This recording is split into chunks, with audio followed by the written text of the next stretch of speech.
Hello வணக்கம். பாருங்கள், SV விவசாய சேனல். நம்ம நாற்று நடவு நட்டு 28 நாள் ஆகுது. இப்போ பாருங்கள், களை எடுக்கிறாங்க. முதல் களை. இப்போ களை எடுத்ததுக்கப்புறம் நம்ம தீனி போடுவோம். பாருங்கள், ஒன் சைடு வந்து வளர்ச்சி கம்மி, ஒன் சைடு வளர்ச்சி, அதாவது நடவு மிஷின் நட்டது வந்து சரியில்லை. பாருங்கள், களை எடுக்கிறாங்க. அங்கெல்லாம் எடுத்துகிட்டு வந்துட்டாங்க.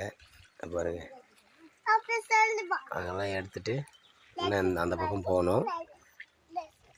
இது பாருங்கள், இந்த ஒரு பிட்டு மட்டும் வந்து கொஞ்சம் டிஃப்ரெண்ட்டாக இருக்குது. ஏன்னா இது வேறு மண். இந்த மண் வந்து வேறு மண். இது இது இது ஓரளவுக்கு நல்லாயிருக்கு. அதெல்லாம் ஓரளவுக்கு சரியில்லை. பாருங்கள், 28 நாள் பயிர். இதுக்கு என்ன தீனி உரம் போடலான்னு சொல்லிட்டு யாருன்னா தெரிஞ்சவங்க கமெண்ட் பண்ணுங்கள். சரிங்களா?